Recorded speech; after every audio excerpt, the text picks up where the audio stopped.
बिस्मिल्लाहिर्रहमानिर्रहीम। अस्सलाम वालेकुम। एक नई सुबह, नया दिन, बहुत सारी ख्वाहिशों, उम्मीदों और ढेर सारी दुआओं के साथ आज का व्लॉग स्टार्ट करते हैं। और आज काफ़ी दिनों के बाद आप लोगों से दोबारा से बात हो रही है, क्योंकि भाई जो है वो बच्चों को छोड़ के भाभी को यहीं पर मेरे पास, और वो तो वापस चले गए थे और फिर बच्चे थे घर में और मेहमान होते हैं तो फिर थोड़ा सा मुश्किल हो जाता है ना कि वीडियो अपलोड करना, रिकॉर्ड करना थोड़ा सा मुश्किल हो जाता है। तो ये जो हैं आलू मैंने जो बॉईल किए थे, आलू और चिकन, उसी के बाद से ही मैं स्टार्ट करती हूँ। आलू और चिकन बॉईल कर ली थी, चिकन का रेशा बना के और आलू हाथ से ही मैश कर लिए थे।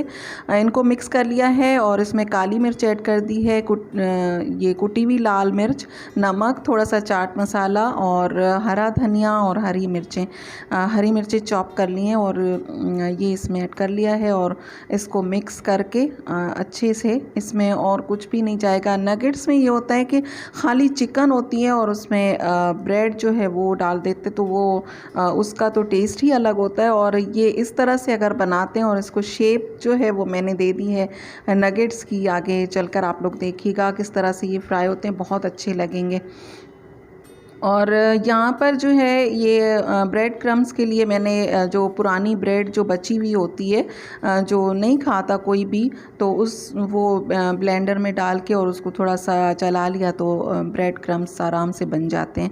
वो मैंने बना लिए हैं। मैदा इस मरतबा मेरे पास है बेक पार्लर का, क्योंकि मैदा ख़त्म हो गया था, फिर यहाँ से मैंने मंगवाया तो फिर ये मिल गया, अच्छा मैदा है।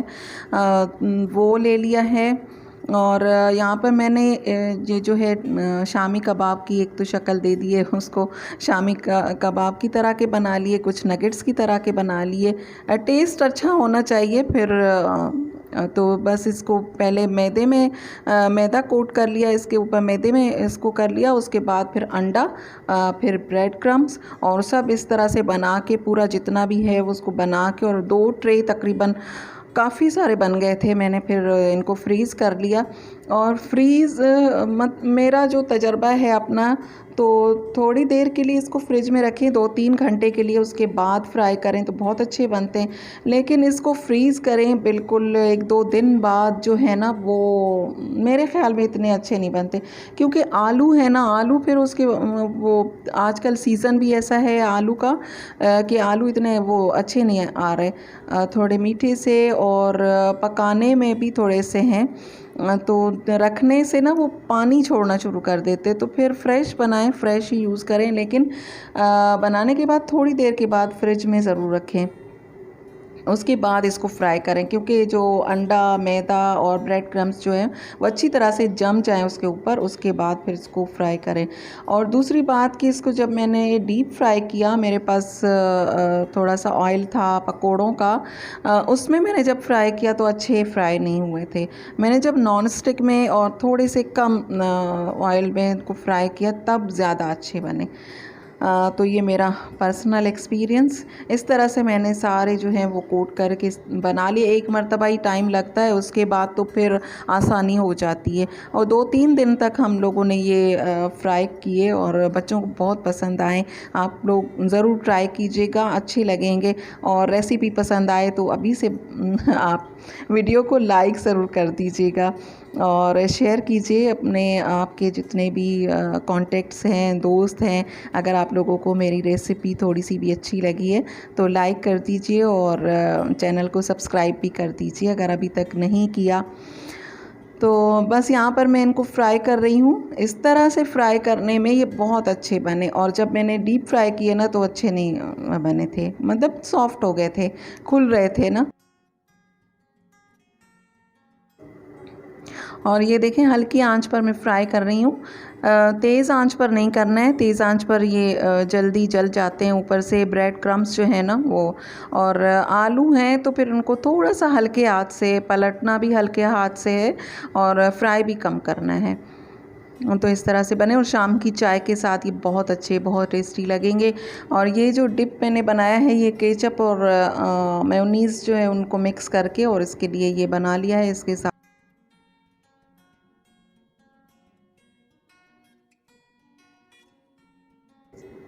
और ये बच्चों ने फिर अपनी तरफ से ही कहा कि रेडीमेड जो पराठे हैं वो गरम कर दें। फिर पराठे गरम किए, उस पर केचप लगाया, मेयोनीज़ लगाया और इसमें ये दो दो रख के और रोल कर लिया था, तो फिर वो भी बहुत अच्छे रोल बने थे।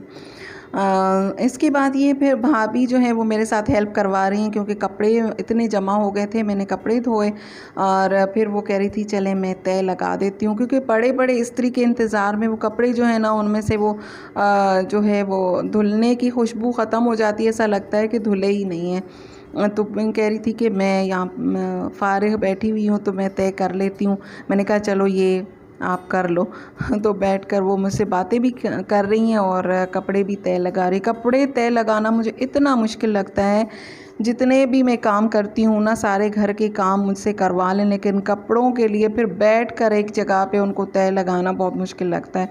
और कभी कभी मुझे इस तरह से महसूस होता है, मैं अम्मी के घर जाती हूँ ना, फिर वहाँ पर हम लोग कपड़े जो हैं धो के रख देते हैं, फिर अम्मी बैठे बैठे उनको तय लगाती हैं, तो हमारा काफ़ी काम हो जाता है, आगे हो जाता है, इसके लिए तो बैठना पड़ता है। तो फिर मैं कहती हूँ कि मेरे घर में भी अगर मेरी सास होती हैं या कोई बड़ी होती जो बैठी होती और इस तरह से मेरा ये काम कर लेती तो कितना अच्छा होता। लेकिन आज भाभी मेरे साथ हेल्प करवा रही हैं। भाभी मुझसे बड़ी नहीं है लेकिन एक बात कर रही हूँ कि घर में जो बड़े होते हैं ना उनका भी बहुत काम होता है। अगर वो बैठे हैं तो बैठे बैठे इस तरह के काम भी वो करवा लेती हैं, हेल्प करवाती हैं। और यहाँ पर मैं भाई का जो बेटा है वो कैमरे के सामने आने की कोशिश कर रहा है कि मैं आ जाऊँ किसी तरह से। और गर्मी दोबारा से आ गई है, इतनी ज़्यादा गर्मी हो गई है और लोड शेडिंग भी स्टार्ट हो गई है। तो पता नहीं सर्दी कब आएगी। पहले मुझे सर्दी नहीं पसंद थी, लेकिन आजकल जितनी गर्मी पड़ने लगी है ना तो मैं कहती हूँ कि सर्दियाँ आ जाएं, इससे तो अच्छा है मौसम अच्छा हो जाए।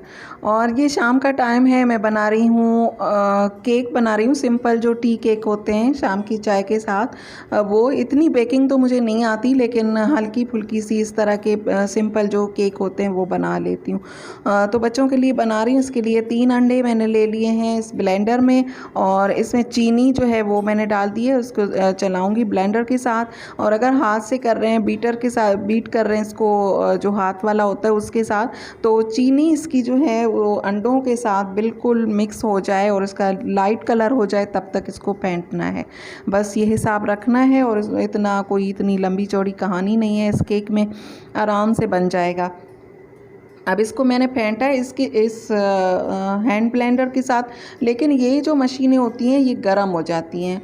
तो फिर मैंने इसमें से निकाल के वापस जो मेरा जो पुराना वाला जग है जूसर का, उसमें मैंने डाल के फिर उसमें मैंने इसको चलाया। तो वो मशीन गर्म भी नहीं होती है बेचारी, इतनी अच्छी मशीन है, लेकिन उसको धोना थोड़ा सा मुश्किल होता है, उसका जग धोना, उसके जो कटर होते हैं उससे डर लगता है। और ये यूज़ करने में ये ईजी रहता है। ये वाला जग जो है ये सही है, इसमें मैंने फिर इसमें शिफ्ट कर लिया।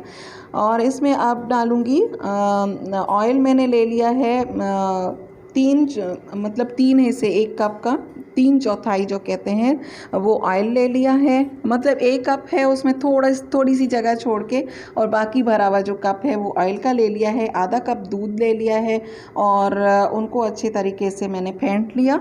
और अब यहाँ पर जो है मैदा इसको छान रही हूँ। इसको छानना इसलिए कहते हैं ज़रूरी है, बेकिंग मुझे इतनी नहीं आती, लेकिन ये सुना है कि इसको छानना इसलिए ज़रूरी होता है कि इसमें एयर भरनी होती है, हवा भरनी होती है ताकि केक फूले। और इसमें 1 टेबल स्पून मैंने लिया है बेकिंग पाउडर, और 1 टीस्पून इस वाले में नहीं लेना है, उस लिक्विड में ऐड करना है। मैंने यहाँ पर कर दिया क्योंकि इसमें गुठलियाँ बन जाएंगी। और ये है वनीला एसेंस जो है वो इस लिक्विड में ऐड करना था, इसमें मैदे में नहीं, इसमें गुठलियाँ बन जाती। फिर मैंने इसे दोबारा से ब्लेंड किया था। तो इस तरह से दोनों को मिक्स करके और अच्छे से इसका एक बैटर जो है वो बना लिया। और सांचा जो है इसका मोल्ड जो है इसका केक का, इस पर मैंने ऑयल लगा लिया। ऑयल के बाद इस पर मैदा छिड़क दिया, और बटर पेपर अगर लगाना चाह रहे तो वो भी लगा सकते हैं। और ये कैसे मैंने किया था तो वो जो वीडियो है वो शायद वो बनी ही नहीं। और इसके बाद ये फिर इसमें डाल के और मैंने बेक कर लिया, और पतीले में बेक किया था।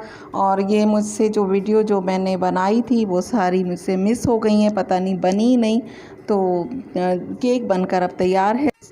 और ये है शाम की चाय। शाम की चाय के साथ इस तरह के केक बहुत अच्छे लगते हैं। घर पे बनाइए, और घर पे जो चीज़ें बनी होती हैं वो हमारा दिल मुतमईन होता है कि बहुत अच्छी बनी हुई हैं। और आजकल वैसे भी बेकरी की जो वीडियोज़ आती हैं टीवी पर या आप देखते हैं फेसबुक पर, तो कैसी कैसी वीडियोज़ किस तरह से बेकरी में चीज़ें बन रही होती हैं, और हम जो उनको शीशे में सजी हुई देखते हैं तो बस अब दिल ख़राब हो गया है वो बेकरी का सुन के कि किस तरह से चीज़ें बन रही होती हैं। तो ख़ुद कोशिश करें, अच्छी बन जाती हैं। और ये जो कप हैं ये भाभी को भी बहुत पसंद आए, उन्होंने भी लिए हैं।